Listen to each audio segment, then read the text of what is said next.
आपके साथ तरन्नुम जहां शेख। बुलेटिन की शुरुआत करते हैं। खबर उत्तराखंड से है। उत्तराखंड के कुमाऊं मंडल से ये बड़ी खबर आ रही है, जहां भूमि विवाद के दौरान सरकारी टीम पर हमला किया गया।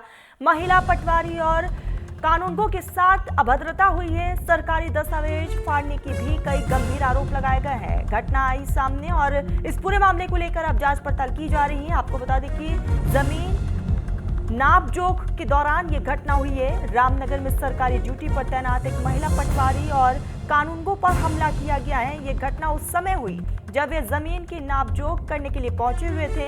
आरोपियों ने उनके साथ अभद्रता की है, धक्का मुक्की भी की गई है और सरकारी दस्तावेज फाड़ भी दिए गए, जिससे नाप जोख का काम अधूरा रह गया है। और इसी पूरे मामले को लेकर अब आगे कार्रवाई भी जारी है। तो आपको बता दें कि पूरा मामला सामने आया, महिला पटवारी और कानूनगो के साथ अभद्रता की गई है और इसी बीच जो है सरकारी कागज जो थे उसे भी फाड़ दिया गया है और सरकारी काम में दखल देने का आरोप लगाया गया है। और इस पूरे मामले को लेकर फिलहाल अब जांच पड़ताल का सिलसिला जारी है। तो ये पूरा मामला जैसे ही आया है उसके बाद से ही इस पूरे मामले पर अब तहकीकात शुरू हो गई है। कुमाऊं मंडल का ये पूरा मामला है जहाँ सरकारी टीम पर हमला किया गया है। ये सरकारी टीम वहाँ पर पहुंची हुई थी और इस बीच जो है सरकारी टीम की तरफ से अपना काम किया जा रहा था, लेकिन उनके साथ अभद्रता की गई है। इसी बीच हमारे साथ अबू बकर जुड़ चुके हैं। अबू बकर, सरकारी काम के लिए ये टीम वहां पहुंची थी, लेकिन टीम पर ही हमला हो जाता है। सबसे पहले तो अपडेट दीजिएगा इस पूरे मामले पर। जी देखिए, ये कानूनगो और पटवारी जो है पूनम, ये एक नाप जोख के लिए एक पिरुबदारा चौकी क्षेत्र है, एक जगह कांदला, वहां पर गए थे, जहां पर एक आरोप था कि एक विवादित जगह है जहां पर कुछ अराजक तत्वों द्वारा जो एक महिला है वहां पर, आशा रावत, उनकी जमीन पर तथाकथित तौर पर कब्जा किया हुआ है।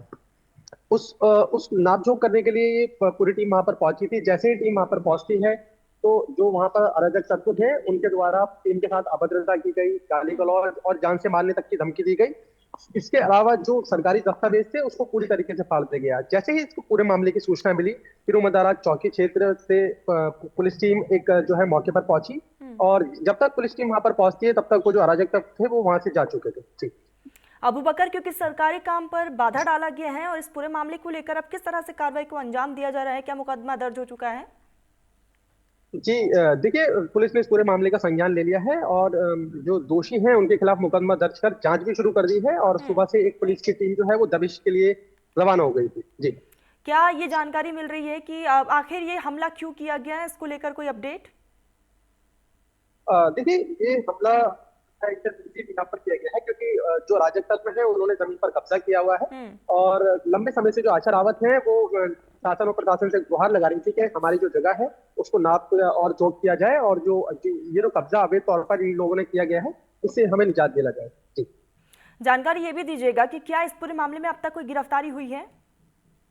देखिए, पुलिस की दो टीमें जो हैं दबिशें दे रही हैं लगातार और पुलिस जो है खैर हालांकि दावा कर रही है कि आज रात नहीं तो फिर कल सुबह तक जो आरोपी हैं उनको गिरफ्तार कर लिया जाए। ठीक, तमाम जानकारी के लिए बहुत शुक्रिया आपका। नजरें आप बनाए रखिएगा।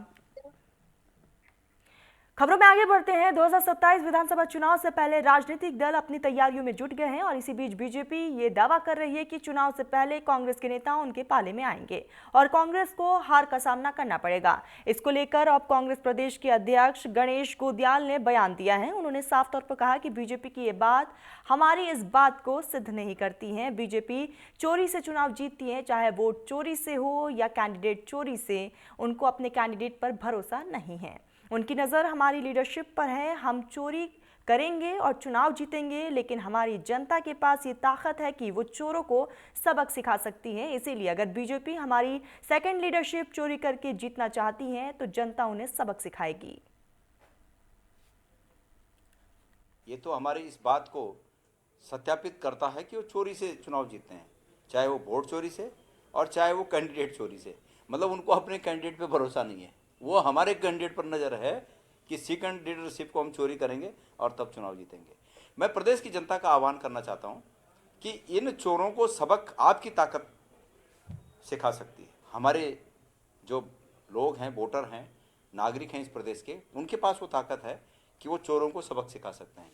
इसलिए अगर उनकी ये मंशा है, जैसा आप पूछ रहे हैं उनकी ये मंशा है कि वो हमारी सेकंड लीडरशिप को हाइक करके उनको चोरी करके, जिसको उठाईगीर कहते हैं। हरिद्वार के अखाड़ा परिषद महामंत्री को जान से मारने की धमकी मिली है। महामंत्री महंत हरिगिरी को जान से मारने की धमकी दी गई है। महंत हरिगिरी को अलग अलग फोन नंबरों से कई कॉल आ चुके हैं। महंत हरिगिरी ने नगर कोतवाली पुलिस से ये शिकायत की है। हरिद्वार पुलिस ने मुकदमा दर्ज कर इस पूरे मामले को लेकर तफ्तीश शुरू कर दी है। तो अखिल भारतीय अखाड़ा परिषद के महामंत्री महंत हरिगिरी को फोन पर हत्या की धमकी देने का मामला सामने आया, जहां महंत हरिगिरी को अलग अलग कई फोन नंबर से कॉल आ चुके हैं, जिसके बाद उन्होंने नगर कोतवाली पुलिस से ये शिकायत की है। तभी पुलिस ने अखाड़े के महामंत्री की तहरीर पर अज्ञात के खिलाफ मुकदमा दर्ज कर लिया है और मामले की जांच शुरू कर दी है। मामला हरिद्वार के नगर कोतवाली क्षेत्र का बताया जा रहा है और इस पूरे मामले को लेकर फिलहाल जांच पड़ताल हो रही है और नंबर ट्रेस करने की भी पूरी कोशिश प्रशासन की है। दूसरी तरफ महंत हरिगिरी की तरफ से जो अलग अलग नंबर से फोन आए हैं, बड़ा सवाल यह है कि आखिर ये फोन क्यों किया गया है, किसने ये फोन किया है, जान से मारने की धमकी आखिर क्यों दी गई है। इसी पूरे मामले को लेकर अब जांच पड़ताल हो रही है।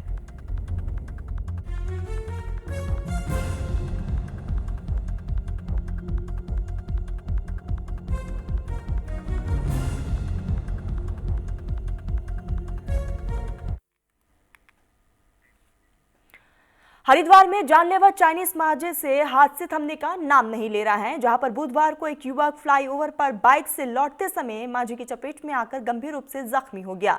बता दें कि फ्लाईओवर पर अचानक से मांझा युवक की गर्दन में उलझ गया और धारदार धागे ने गला काट दिया, जिससे युवक गंभीर रूप से घायल हो गया। जिसके बाद गंभीर हालत में राहगीरों ने उसे तुरंत प्रेम अस्पताल में पहुंचाया, जहां उसकी हालत गंभीर बनी हुई है।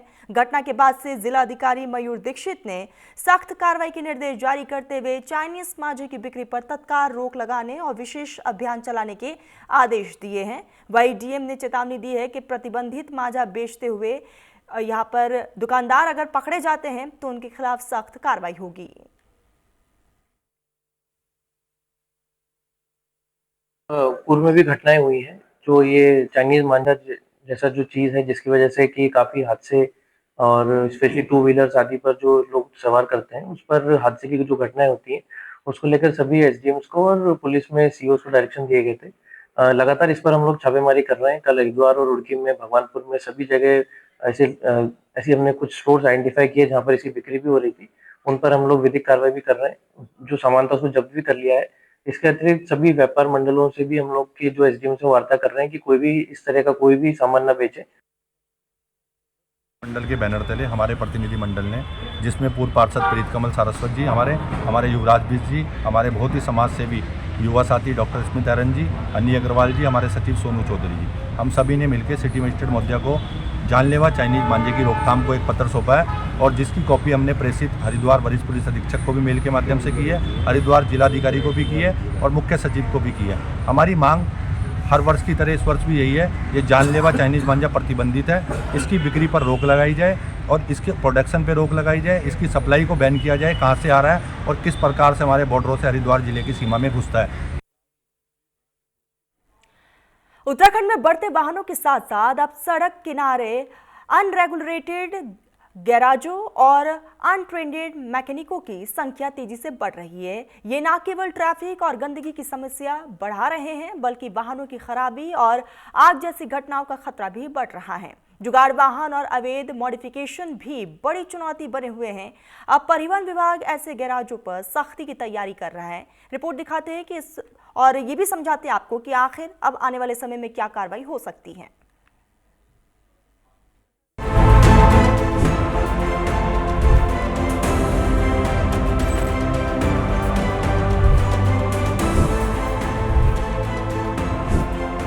उत्तराखंड में वाहन बढ़ रहे हैं और उनके साथ बढ़ रहे हैं बिना रजिस्ट्रेशन के चलने वाले गैराज और कच्चे पक्के मैकेनिक।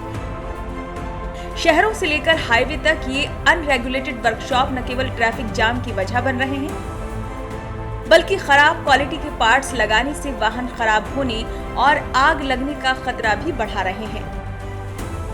कई बार ये मैकेनिक नियमों के विपरीत मॉडिफिकेशन और जुगाड़ वाहन तैयार कर देते हैं, जिन पर विभाग का कोई नियंत्रण नहीं होता। ऐसे वाहनों के कारण दुर्घटनाओं का जोखिम दोगुना हो जाता है। जो इनका फैब्रिकेशन है, जो इनका निर्माण का कार्य है, जो गाड़ियों की लोकल मरम्मत है, इस पर कोई नियंत्रण नहीं है। इसमें कोई भी मिस्त्री, कोई भी मैकेनिक कहीं भी दुकान खोल के कुछ भी बनाना शुरू कर देता है। कोई भी वेल्डर कोई गाड़ी खड़ी कर सकता है, जबकि गाड़ियों में सुरक्षा के मानक बहुत कड़े किए जा चुके हैं, प्रदूषण के भी और सुरक्षा के भी। तो जो एजेंसी से पास होती हैं, अप्रूव होती हैं ARAI से, ICAT से, उन गाड़ियों की तुलना में तो गाड़ियाँ सुरक्षित रहेंगी ही। तो इस प्रक्रिया प्रथा को ख़त्म करने के लिए हम एक हमारा गैराजेस को अप्रूव करने का सिस्टम है, एक प्रणाली है, अभी भी गतिमान है, और गैराज को हम लोग रेटिंग भी देते हैं A class, B class.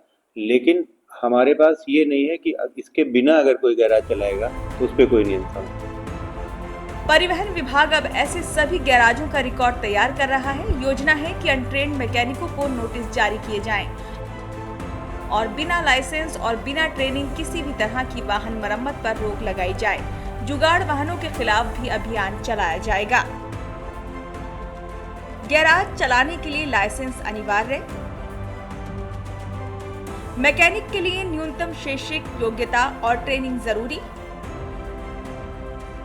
Workshop में जरूरी उपकरणों की उपलब्धता अनिवार्य।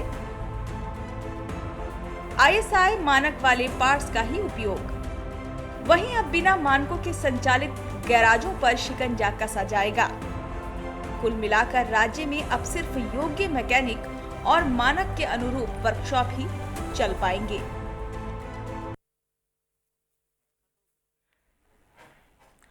खबर हरिद्वार से है। हरिद्वार शहर से लेकर रुड़की देहात तक जगह जगह पर रेलवे स्टेशनों पर GRP ने चेकिंग अभियान चलाया है। यात्रियों की सुरक्षा को देखते हुए स्टेशन परिसर में ये चेकिंग अभियान चलाया गया है। बता दें कि हरिद्वार रेलवे स्टेशन पर CO GRP के नेतृत्व में GRP और RPM की संयुक्त टीम सक्रिय नजर आई, जहां टीम ने संदिग्ध व्यक्तियों, बैगों और प्लेटफॉर्म क्षेत्रों की गहन तलाशी की है। सुरक्षा व्यवस्थाओं को और मजबूत करने के लिए लगातार निगरानी बढ़ा दी गई है। तो वही अधिकारियों का कहना है कि त्योहारों और भीड़भाड़ को देखते हुए चेकिंग अभियान को तेज किया गया।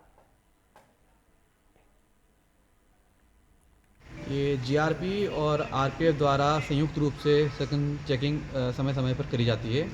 इसका उद्देश्य ये रहता है कि किसी भी अप्रत्याशित घटना को हम रोक सकें और जो असामाजिक तत्व है उनको काबू में रखा जाए।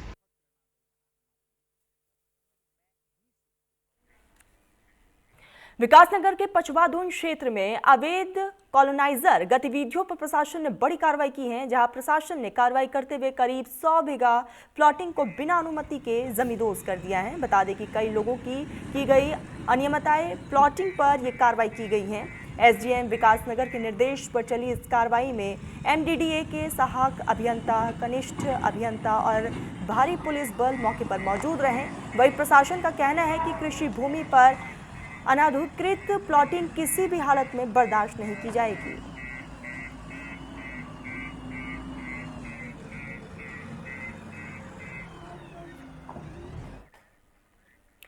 लक्सर में नशा मुक्त अभियान के तहत पुलिस लगातार नशा तस्करों पर शिकंजा कस रही है और इसी क्रम में पुलिस ने अलग अलग स्थानों पर 2 नशा तस्करों को गिरफ्तार कर लिया है। पुलिस ने कार्रवाई करते हुए 2 तस्करों को गिरफ्तार किया है, जिनके कब्जे से भारी मात्रा में नशीले कैप्सूल्स बरामद कर दोनों के खिलाफ NDPS एक्ट के तहत मुकदमा दर्ज किया गया और उन्हें जेल भेज दिया गया है। वहीं डिप्टी SP ने बताया है कि दोनों आरोपियों से तकरीबन 300 नशीले कैप्सूल्स भी बरामद किए गए हैं। उन्होंने कहा कि नशा बेचकर बनाई गई संपत्ति का ब्यौरा इकट्ठा किया जा रहा है और ऐसी अवैध संपत्तियों को सीज करने की भी जल्द कार्रवाई होगी।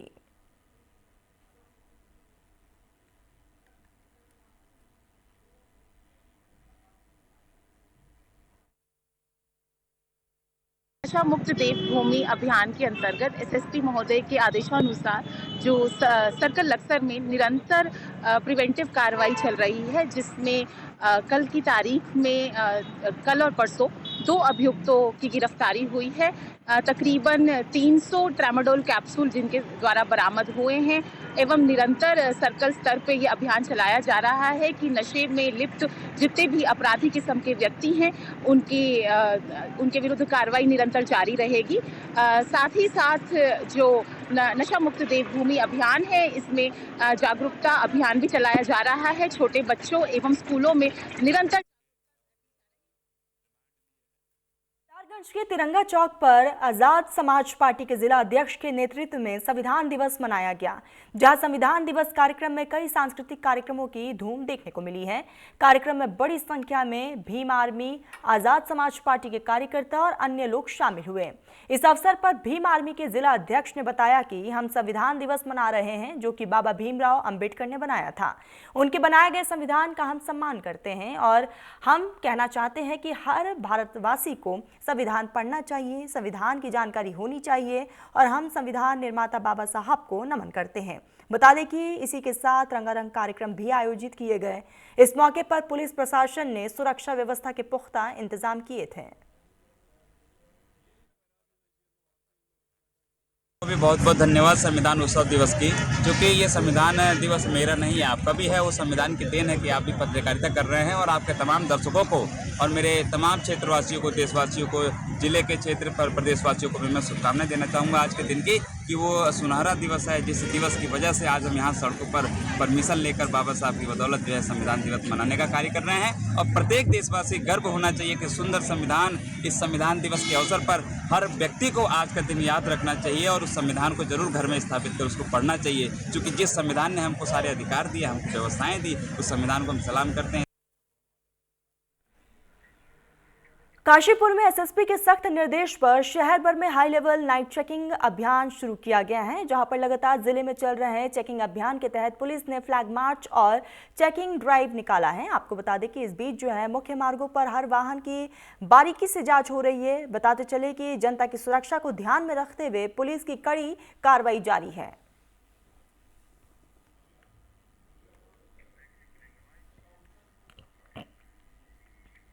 खबर उत्तरकाशी से है, जहां पर उत्तराखंड क्रिकेट एसोसिएशन के नवनिर्वाचित सचिव को यमुना घाटी में स्थानीय पत्रकारों ने स्मृति चिन्ह और शॉल भेंट करके भव्य स्वागत और सम्मान किया। जहां पर तुनालका बड़कोट में यहां पर जन्मी किरण वर्मा रोतेला ने अपने गृह क्षेत्र आगमन पर पत्रकार समुदाय और सामाजिक संगठनों में हर्ष का माहौल रहा। तो वही सम्मान समारोह में जिला पत्रकार संघ के अध्यक्ष, रवाई घाटी पत्रकार संघ के महामंत्री और वरिष्ठ पत्रकार उपस्थित रहे और सभी ने संयुक्त रूप से किरण रौतेला को सम्मानित कर उनके कार्यकाल के लिए शुभकामनाएं भी दी हैं। संबोधन में सीएयू की सचिव किरण वर्मा रोतेला ने कहा है कि राज्य में क्रिकेट प्रतिभाओं के बेहतर भविष्य के लिए ठोस कदम उठाए जाएंगे। उन्होंने उत्तरकाशी जनपद के युवाओं और खास तौर पर युवतियों को क्रिकेट में आगे आने के लिए प्रेरित भी किया।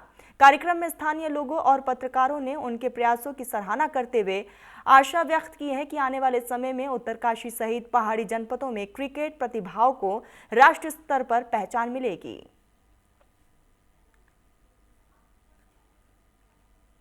सौभाग्यशाली हूँ जो मुझे ये नायक सम्मान समारोह से सम्मानित किया गया। तो जो विजेंद्र रावत जी अंकल जी हैं, जो इन्होंने ये मतलब मुहिम उठाई है, ये कोशिश करी है सबको जोड़ने की, बहुत अच्छी फीलिंग आई है अंदर से। लगता है कि जैसे मैं भी अभी सम्मानित हुई हूँ इस कार्यक्रम में। बहुत सारे लोग अभी छूट भी गए होंगे और बहुत सारे लोग नए जो काम भी कर रहे होंगे। आने वाले टाइम पे उन सबको भी ये सम्मान मिले और मुझे आज इसको पाके मतलब ये हुआ कि मुझे और बहुत सारा काम करना है अभी इस फील्ड में।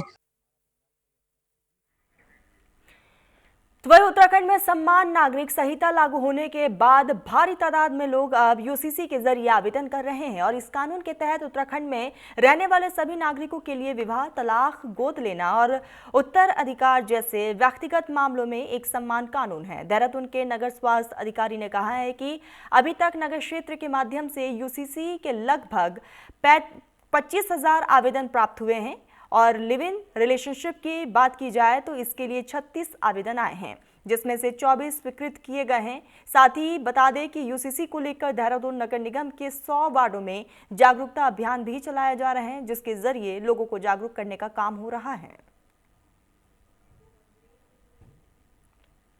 देखिए, आदित्य तक यूसीसी में लगभग हमारे 25,000 के आसपास जो है रजिस्ट्रेशन जो है अप्रूव कर दिए गए हैं।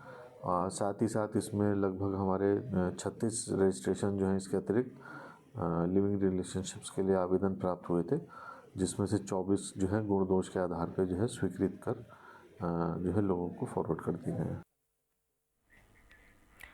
हरिद्वार के रोशनाबाद पुलिस ने यहां पर एक प्रेरणादायक तस्वीर सामने लाई है, जहां पुलिस मॉडर्न स्कूल के नन्हे बच्चों की मुस्कान दोगुनी हो गई है। वजह बनी एक संवेदनशील पहल, जिसमें पुलिस और उद्योग जगत ने मिलकर बच्चों की पढ़ाई से जुड़ी जरूरतों को पूरा किया है। बता दें कि हरिद्वार पुलिस और उद्योग जगत की ये संयुक्त रूप से कोशिश देखने को मिली है। जब समाज के हर वर्ग का सहयोग साथ हो तो बच्चों की मुस्कान ही नहीं, उनका भविष्य भी रोशन होता है। स्कूल के आंगन में उस समय खुशियों का माहौल था जब एसपी की पहल पर शिटकूल की एक कंपनी ने पुलिस मॉडर्न स्कूल के बच्चों को 500 स्कूल बैग और 600 वाटर बॉटल भेंट किए हैं और इन उपहारों ने बच्चों के चेहरे पर नई ऊर्जा और उत्साह भर दिया। कार्यक्रम के दौरान स्कूल की प्रिंसिपल मौजूद रहीं और तमाम शिक्षक भी मौजूद रहे और कंपनी के स्टाफ ने बच्चों की खुशियों में सहभागिता निभाई है। और इस पहल ने न सिर्फ बच्चों की जरूरत पूरी की, बल्कि स्कूल के माहौल में नई सकारात्मक ऊर्जा भी भर दी।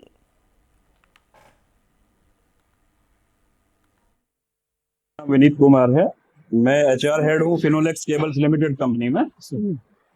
ये कंपनी का जो CSR प्रोग्राम है उसके तहत हम हर साल जो है जितने भी जिला हरिद्वार के विभिन्न स्कूलों में फर्नीचर प्रोवाइड कराते हैं, स्कूल बैग्स प्रोवाइड कराते हैं, वाटर बॉटल्स और जो भी सामग्री जो उनकी शिक्षा में सहायक सिद्ध हो सकती है वो हम कोशिश करते हैं प्रोवाइड कराने की। उसी क्रम में आज हमारे द्वारा यहाँ पर 600 जो है वाटर बॉटल्स और 500 स्कूल बैग जो है वो दिए गए हैं।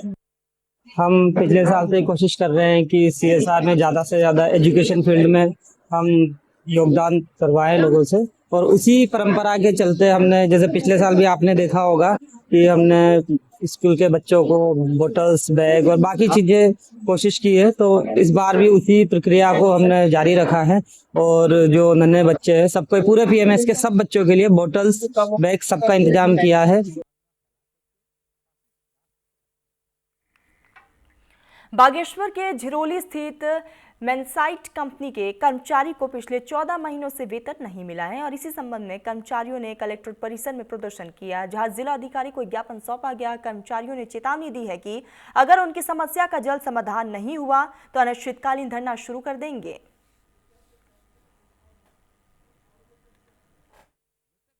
आपको मिली? जी, जो हमारे 3/11/2025 को वार्ता के दौरान प्रबंधक वर्ग और DM साहब के द्वारा से वार्ता हुई थी जनप्रतिनिधियों और हम कामगारों के समक्ष कि आपको 15 महीने का वेतन मिलेगा जल्द 25 तारीख तक, जो कि 25 तारीख तक कुछ ही आदमियों को कुल 2024 सितंबर की ही तनख्वाह मिली है और जबकि 14 माह का वेतन हमें मिलना था। सर, अभी तक हम 5 लोग कर्मी पेंशन में बैठे हैं, तो ये कर्मी पेंशन तब तक चलेगा जब तक हमारी मांगें पूरी नहीं होंगी, और उसके बाद अगर शासन प्रशासन अनसुनी करे तो ये कार्मिक अनशन आमदन अनशन में भी चेंज हो सकता है। उद्योग हित, वर्कर हित और इलाके के हित के लिए एकमात्र उद्योग कुमाऊं का अरुणा मेनसाइट झिरोली है। आज 14 महीने की तनख्वाह और हमारे जो अलाउंस हैं, हमारे बच्चे और घर बार सब वीरान हो चुका है, तो हमें मजबूरन ये कर्मी अनशन करने के लिए शासन और प्रशासन के आंगन पे पिछले महीने 3 तारीख को इसमें DM साहब की अध्यक्षता में ये कमेटी और मैनेजमेंट के साथ बैठक हुई थी। इसमें कंपनी के द्वारा ये तय किया गया था कि हम 2 महीने की जो वर्कर्स की सैलरी 25 तारीख तक हम उपलब्ध करा देंगे और ऑफिसर्स की 1 महीने तक जो मैग्नेसाइट में काम करते हैं। अभी तक जो सूचना उनके द्वारा दी गई है कि उनके द्वारा अभी, क्योंकि जितना उनके पास सेल हो रहा है मेटेरियल और जितनी धनराशि उनके पास आते जा रहा है। फिलहाल न्यूज़ इंडिया में बस इतना ही। आप देखते रहिए न्यूज़ इंडिया।